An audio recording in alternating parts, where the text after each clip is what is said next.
오늘 말씀은 십자가의 도에 관한 말씀입니다. 십자가는 인간들이 만들어낸 형틀 가운데 가장 잔인한 것 가운데 하나가 되겠습니다. 그러나 그 비참하기 그지없는 십자가가 우리를 구원하는 능력이 된다는 겁니다. 고린도전서 1장 18절에 십자가의 도가 멸망하는 자들에게는 미련한 것이요 구원을 받는 우리에게는 하나님의 능력이라. 여러분, 십자가의 그 끔찍한 방법으로 구원을 받는 것은 이해가 안 되는 겁니다. 좀 더 근사하고 쉽고 멋진 방법이 얼마든지 있는데 그 끔찍하고 비참한 방법을 택하신 하나님의 그 지혜가 이해가 안 되는 것이죠. 그래서 안 믿는 자들에게는 이게 끔찍한 형틀에 불과하니까 이게 미라는 것이 되지만은, 그러나 구원받는 우리들에게는 유일한 구원의 방법인 줄 믿습니다. 제가 지난주에도 말씀드린 것처럼 바울 사도가 아덴에 있다가 지금 고린도로 왔습니다.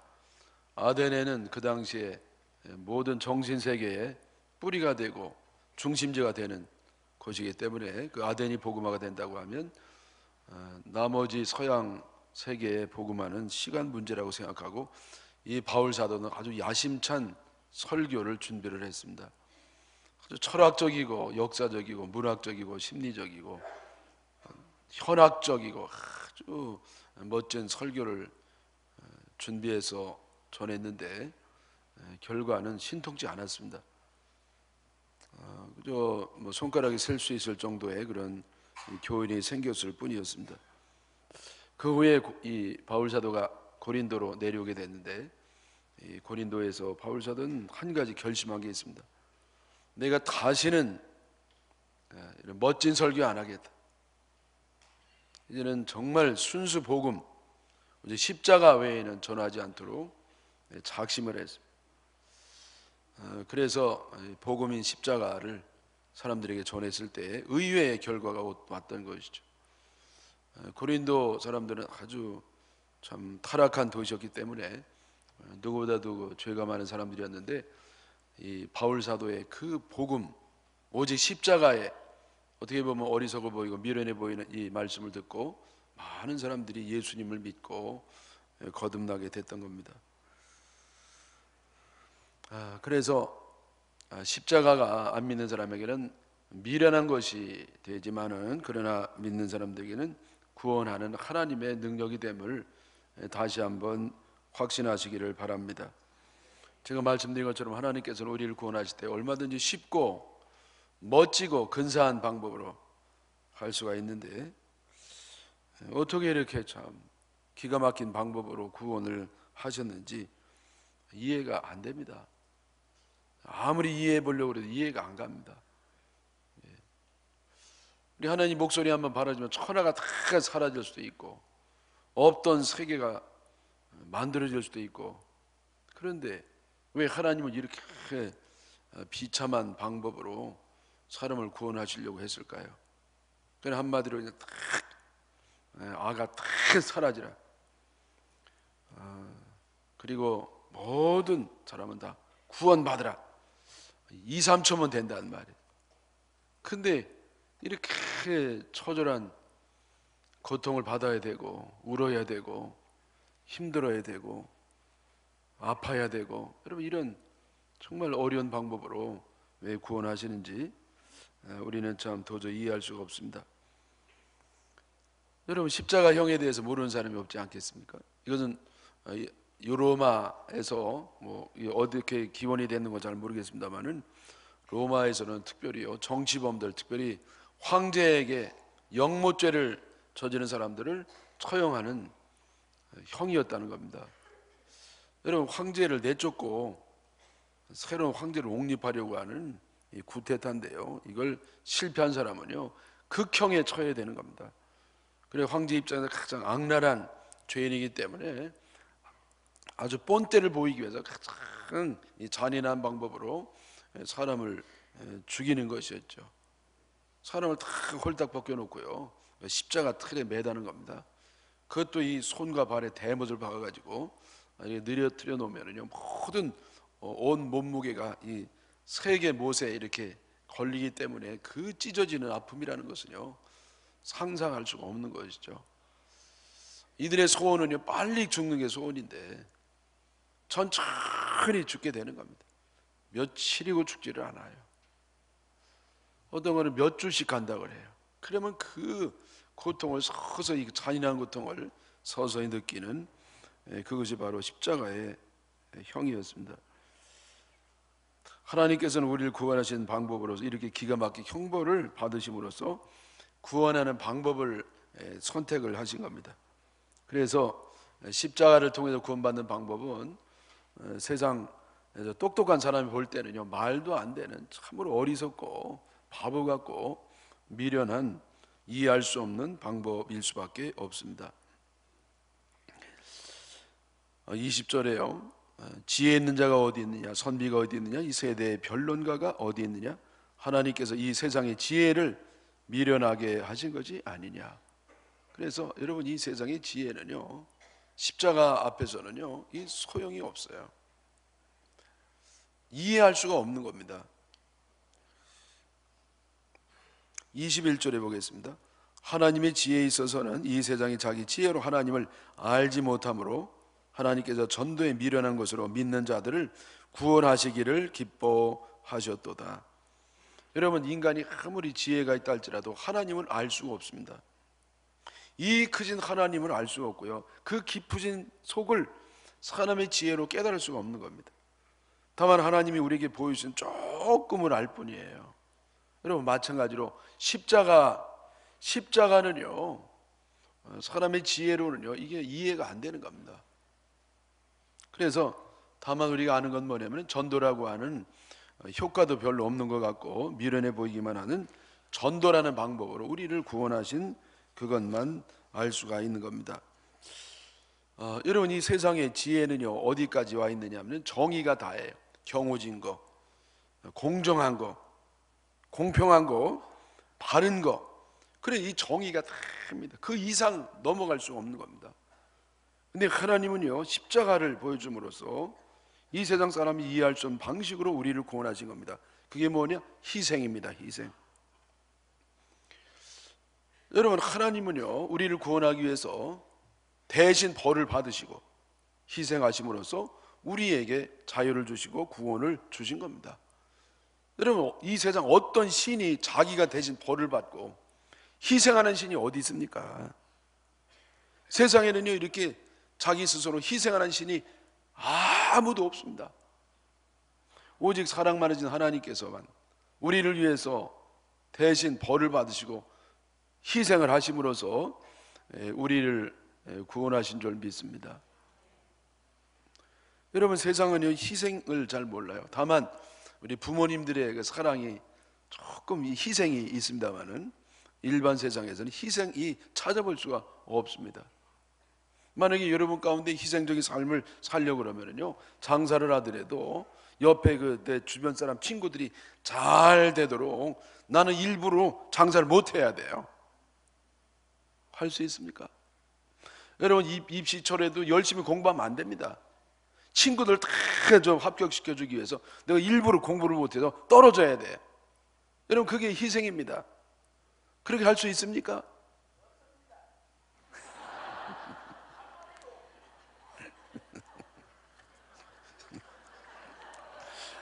예. 그 여러분 이 세상의 그 지혜라고 하는 것은요 그 정의가 다거든. 정의가 그 이상은 없는 겁니다. 그죠? 공평하게 하자는 거죠. 법대로 하자는 거죠. 부당하게 하지 말고 불법으로 하지 말고 하여튼 페어하게 그게 다입니다. 그런데 하나님은 그걸 뛰어넘어서 한량없는 사랑으로 은혜로 그리고 희생함으로써 우리를 구원해 주시는 겁니다. 여러분 죄를 지면은요 벌을 받아야 그것이 정의입니다. 죄를 졌는데 벌을 안 받는다는 것은 엉터리입니다. 죄를 졌으면 반드시 벌을 받아야 됩니다. 그 남이 받으면 안 돼요. 그 죄진 그 사람이 받는 것이 이게 정의고 경우고 이것이 합당한 겁니다. 그게 정의예요. 근데 하나님 우리를 너무너무 사랑하시기 때문에 우리가 비록 많은 죄를 졌음에도 불구하고 벌 받기를 원치 않으셨습니다. 그리고 하나님은 벌 받지 아니하고 우리를 구원하는 방법을, 사랑을 주기를 원하시는데 여기에 이렇게 갈등이 생기는 겁니다. 자, 여러분, 벌을 안 받으면 정의가 무시되죠. 또 벌을 받으면 사랑이 없어지죠. 그래서 이 정의와 사랑은요 서로 반대개념이에요. 이 정의대로 하면 반드시 벌을 줘야 되는데 사랑하니까 벌 줄 수 없고, 이 사랑하면 벌 없이 구원해 줘야 되는데 그러면 정의가 무시가 되고, 그래서 이 두 가지가 서로 상충되는 것이, 어떻게 그 두 가지가 다 충돌될 수가 있겠는가? 바로 십자가입니다. 이 십자가 크로스, 이 두 가지 서로 상반되는 개념이요 십자가 안에서 다 충족이 되는 겁니다. 벌을 받되 하나님이 대신 받는 겁니다. 하나님이 대신 벌을 받고 우리는 벌을 받지 아니하고 구원을 받음으로 사랑이 충족이 되고, 그래서 정의도 충족이 되고 사랑도 충족이 되는 겁니다. 여러분, 그 놀부전인가 흥부전인가요? 거기에 보면 흥부가 먹고 살 길이 막연해가지고 어느 부잣집 자제가 잘못했는지 대신 곤장을 맞고 부자로부터 돈을 받아가지고 먹을 것도 가져오고 애들을 먹여 살리는 그런 불쌍한 장면이 나옵니다. 그래서 그 죄진 사람이 자유를 얻게 되는 것이죠. 여러분, 마찬가지로 원래는 내가 벌을 받아야 되는데 하나님 우리는 너무너무 사랑하셔서 벌 주기를 원치 아니하시고 하나님은 직접 자신이 벌을 받으시면서 우리에게 자유를 주시고 구원해 주심을 믿습니다. 십자가에서 하나님의 사랑과 정의가 만족이 되는 겁니다. 이게 실제로 일어났던 일인데요, 어느 법정에서 아주 가난한 사람이 남의 돈을 훔쳐가지고 좀 애들 좀 먹고 살고 그렇게 했습니다.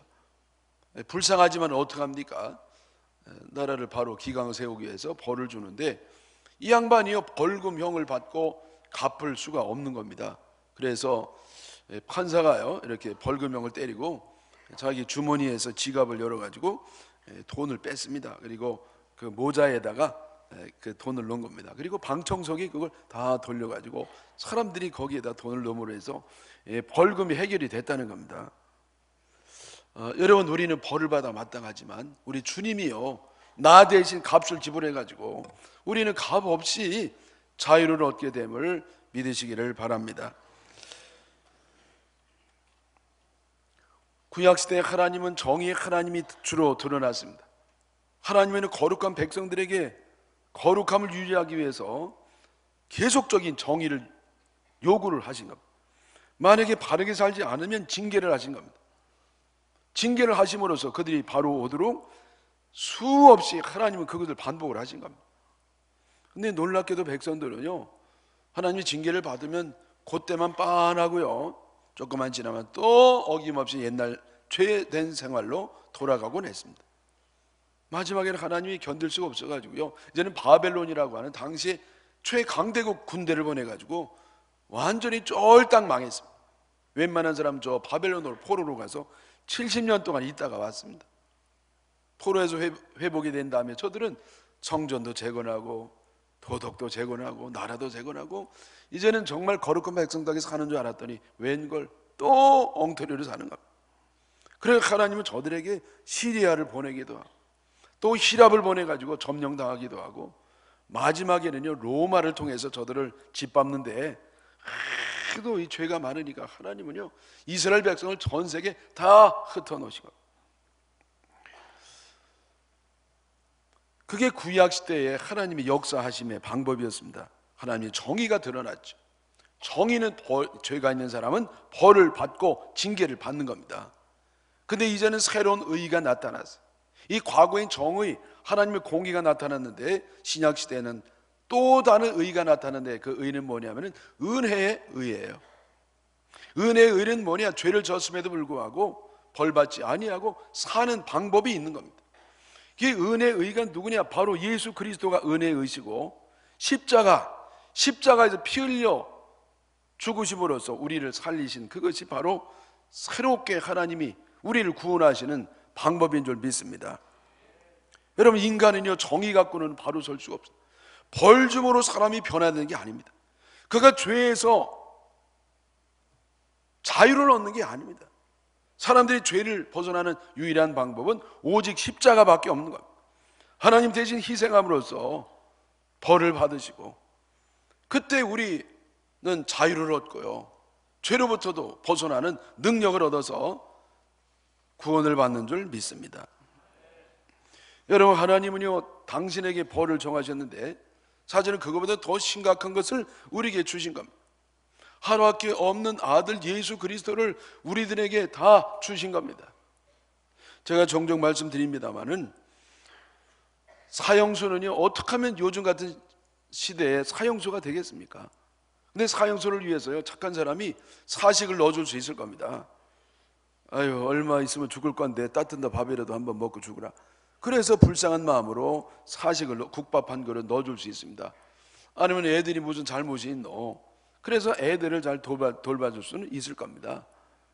또 요즘 세상에 무슨 사형 제도가 있느냐, 그래서 구명 활동을 할 수도 있을 겁니다. 그러나 절대 안 되는 게 있어요. 그건 뭐냐면은 내가 대신 죽고 그 사람을 살리는 겁니다. 여러분, 이건 말도 안 되는 겁니다. 절대 그러지 마세요. 여러분, 그 못된 인간이 죽는 게 낫지 왜 이렇게 훌륭한 그 사람이 대신 죽고 그 사람을 살립니까? 그런데 이거보다 더 기가 막힌 게 뭐냐, 하나밖에 없는 아들을 대신 죽게 하고 그를 살리는 겁니다. 여러분, 이 순교자가요 이게 100만 명에 한 명이 나올까 말까, 그렇게 순교자가 나올 수 있습니다만은 순교자도 못하는 게 있습니다. 그게 뭐냐면은 아들을 순교하도록 내주는 겁니다. 나는 순교할 수 있지는 몰라도 아들은 안 되는 겁니다. 그런데 하나님이 이걸 하신 겁니다. 여러분, 세상에 이것은요 미련한 거, 어리석은 걸 벗어나 가지고 완전히 이거는요 완전히 제정신이 아닙니다. 하나님은 제정신 가지고 이걸 하신 겁니다. 왜? 우리를 너무너무 사랑하셔서, 우리가 벌 받기를 원치 않으셔서 하나님이 대신 아들을 주시고 우리를 구원하신 겁니다. 그래서 하늘을 두루마리 삼고 바다를 먹물 삼는다 하더라도 이 하나님의 사랑을 다 기록할 수가 없다는 겁니다. 여러분, 그래서 바로 이 희생이 우리를 구원하는 겁니다. 이 십자가의 희생, 이게 미련해 보이고 이해가 안 되지만은, 어리석은 보이지만은 여기에 바로 정의와 사랑이 서로 충족되는 신비가 있는 것이고, 이 십자가의 무기력해 보이는 것에 우리를 구원하는 놀라운 하나님의 능력이 숨어 있는 겁니다. 그래서 이 십자가가요 미련해 보이는 것이지만은 바로 하나님 우리를 구원하시는 능력과 지혜가 거기에 있는 줄 믿습니다.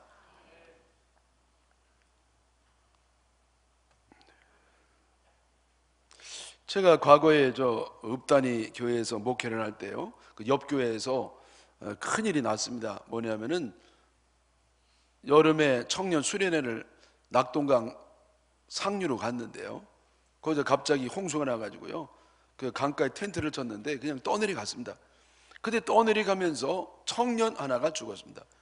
그 청년이 남자 청년인데요, 하필이면 그 집에서요 교회 나가는 거 너무너무 반대하는 그런 집안이었습니다. 그러니 하필이면 걔가 죽은 거예요. 물론 뭐 아무도 죽으면 안 되지만은 그 반대가 극심한 집안의 외아들이 죽은 겁니다. 그랬더니 그 아버지가요 너무 기가 막히고 속이 상해가지고요 밤마다 그냥 고주망태가 돼가지고요 그냥 교회 와가지고 목사님 사택을 막 두드리고 발로 차고 난리가 나가. 이 목사 이 새끼 나오라, 내 아들 목사가 죽였다가 막. 그러면서 막 문을 두드리고 발로 차고 그러다가 가는 겁니다. 며칠째 그러니까요 나중에 할 수 없이 목사님이 나오셨거든요. 네? 그래서 선생님이 죄송합니다. 뭐 죄송합니다. 죽여놓고 죄송하니, 내 아들 살려내라가 막 멱살을 잡고 나중에는 막 패는 겁니다. 그러더니 이 양반이 그냥 타적 주저앉았습니다. 그리고 목사님 팔을 붙잡고 그냥 울면서, 목사님 죄송해요, 내가 너무 속상해가지고 내가 누구에게 이럴 수가 없고 목사님이니까 내가 이러는 겁니다.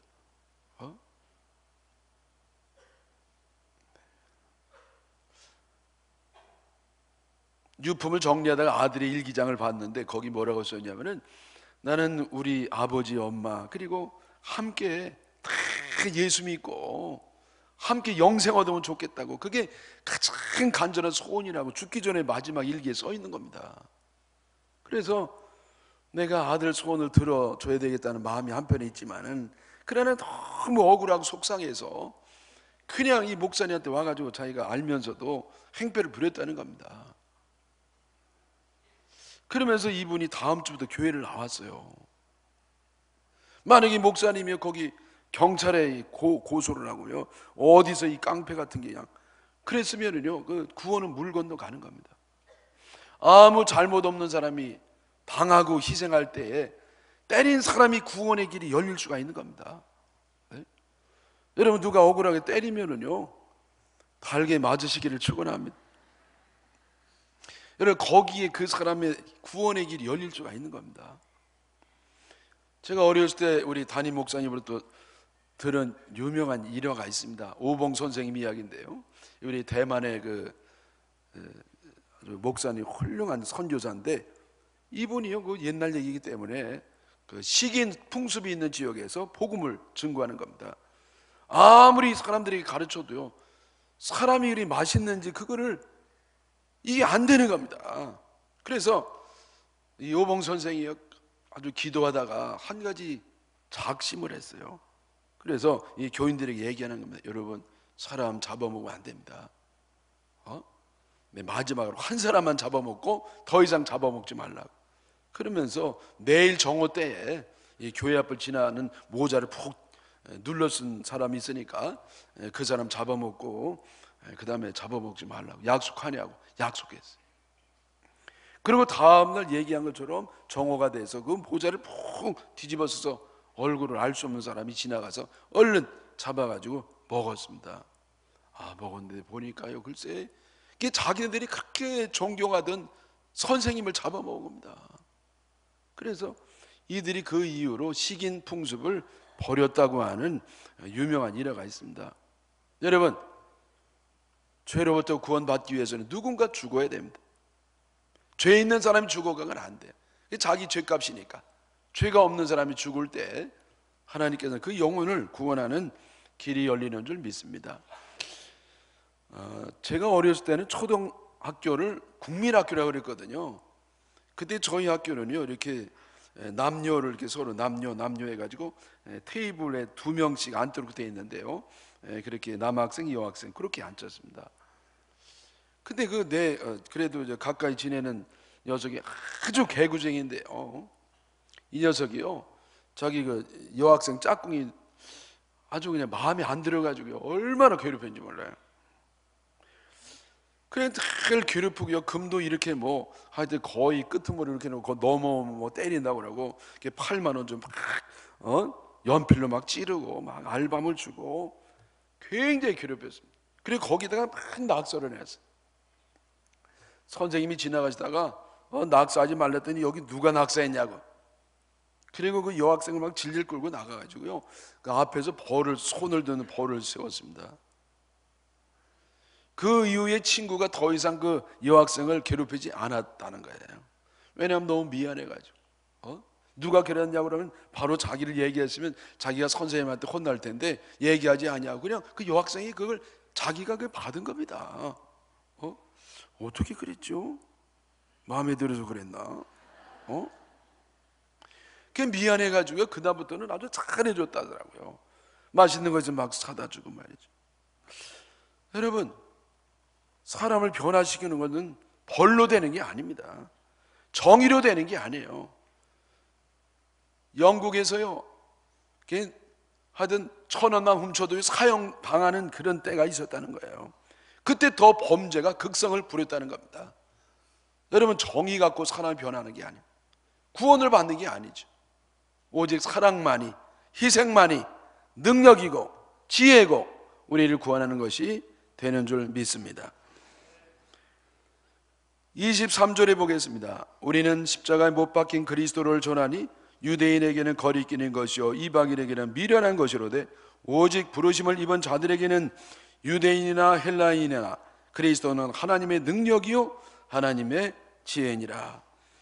여러분, 십자가의 지혜는요, 하나님이 우리를 구원하신 십자가는 너무 지혜로워서 우리로서는 미련해 보이고 어리석어 보이지만은 거기에 우리를 구원하시는 하나님의 신비한 사랑의 능력이 있는 줄 믿습니다. 또 25절에 하나님의 어리석음이 사람보다 지혜롭고 하나님의 약하심이 사람보다 강하시니라. 십자가는 너무나 어리석어 보입니다.